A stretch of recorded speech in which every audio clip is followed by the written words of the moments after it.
নমস্কার। হ্যাঁ নমস্কার, কিন্তু আপনাকে তো ঠিক আমি চিনতে পারলাম না। আপনি কি আমার কোনো ব্যাচের ছাত্রী? ছাত্রী নই, তবে এক কলেজে পড়তাম। আমি আপনার জুনিয়র।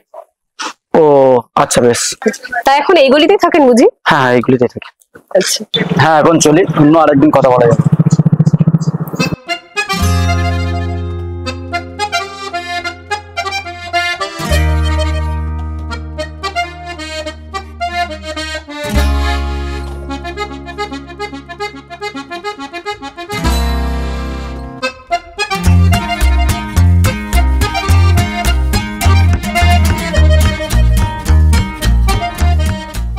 আপনি কি আমাকে কিছু বলতে চান?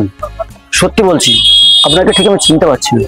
আমি কিন্তু আপনাকে চিনি, আর আমাকে আপনি বলার প্রয়োজন নেই। আমি সব বিষয়ে আপনার থেকে ছোট। আপনি যখন যাদবপুর বিশ্ববিদ্যালয়ে বিয়ে পড়তেন, তখন আমি আইএ পড়তাম। আপনি খুব নামকরা ছেলে ছিলেন, সবাই আপনাকে চিনতো, আর আমিও আপনাকে খুব পছন্দ করতাম। আমার যতদূর মনে হচ্ছে তুমি রূপসা। এবার তাহলে চিনতে পারলে তো নীলদা? হ্যাঁ, আসলে সেই সময় পড়াশোনা নিয়ে এত ব্যস্ত ছিলাম, সেইভাবে কারোর সাথে সম্পর্ক রাখা হয়ে ওঠেনি।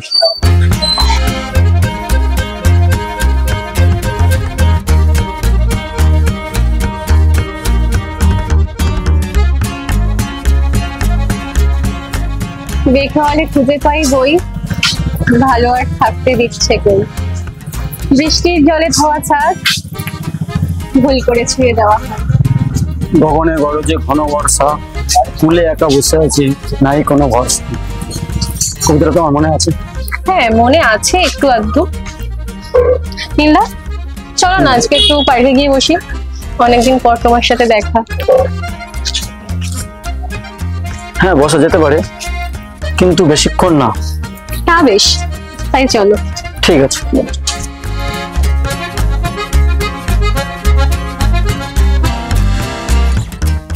কি ভাবছো তুমি?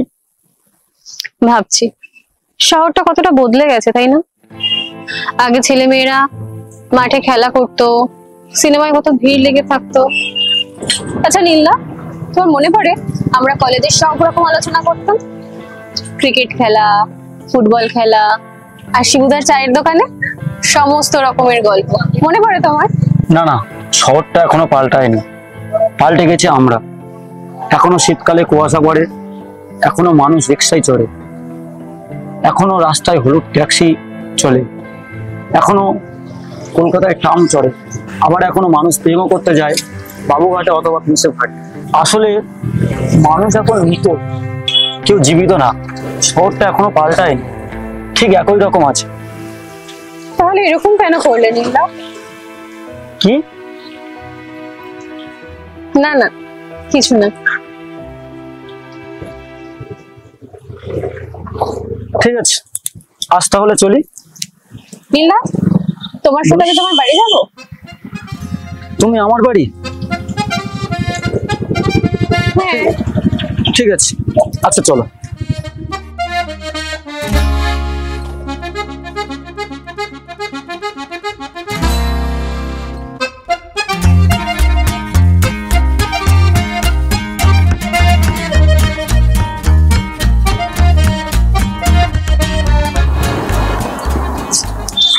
এদিকেই আপনার বাড়ি? সামনের বাড়ি?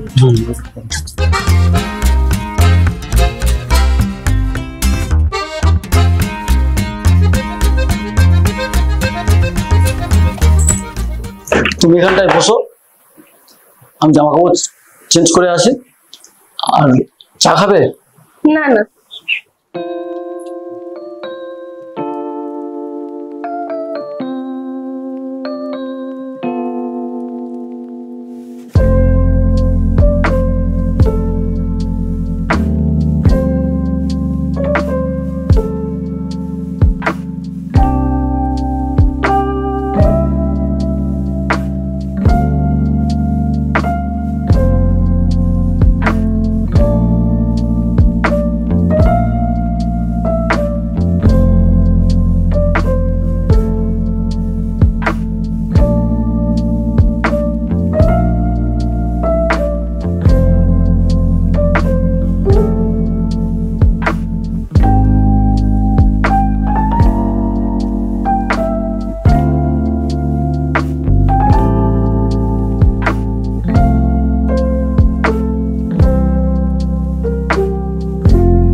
নীলদা, তোমার রুচির প্রশংসা করতে হয়।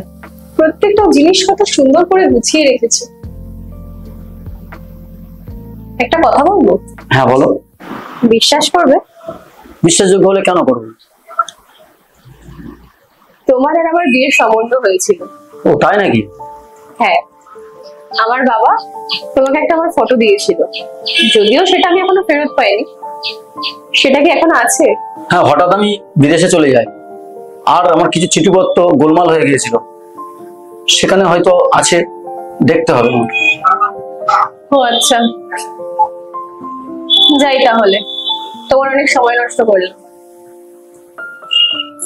তোমরা এখন কোথায় থাকো? একটা অনুরোধ করবো নীলা,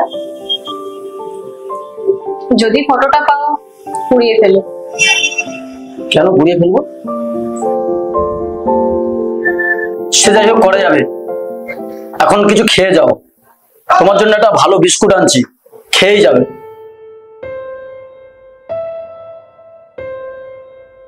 ও হ্যাঁ, তুমি চা খাবে না বললে, তোমার জন্য একটু স্পেশাল করে।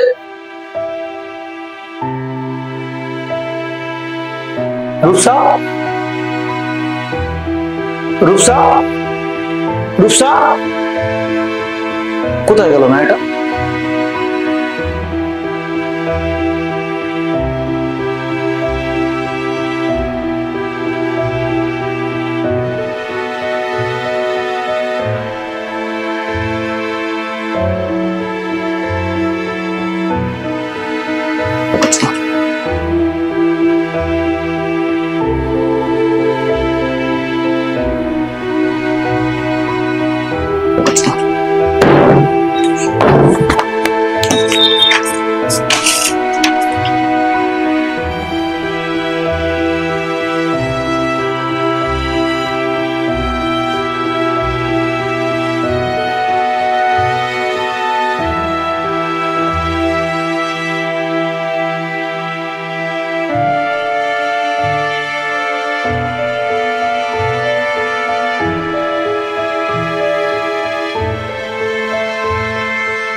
হ্যালো, হ্যাঁ চন্দ্রশেখর বাবু বলছেন? বলছি, আপনি কে বলছেন? আমি নিলয়। আপনার মেয়ের একটা ছবি পেয়েছিলাম, আর আপনার একটা চিঠি পেয়েছিলাম। আমি বিদেশে যাওয়ায় আপনার চিঠির উত্তর আমি ঠিকভাবে দিতে পারিনি। আপনার মেয়েকে আমার খুব পছন্দ হয়েছে, আপনি একবার আমার বাড়িতে আসুন। হ্যাঁ বাবা, আমাকে ফোন করার জন্য অসংখ্য ধন্যবাদ, কিন্তু কিন্তু খুব দুঃখের সাথে জানাচ্ছি যে আমার মেয়েটা আর বেঁচে নেই। একটা কার অ্যাক্সিডেন্টে ও মারা গেছে।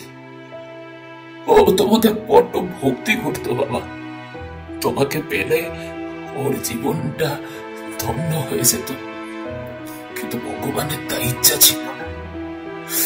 সবাই নিয়তি। তুমি তুমি ভালো থেকো বাবা, ভালো থেকো। তাহলে এরকম কেন করলে নীলা?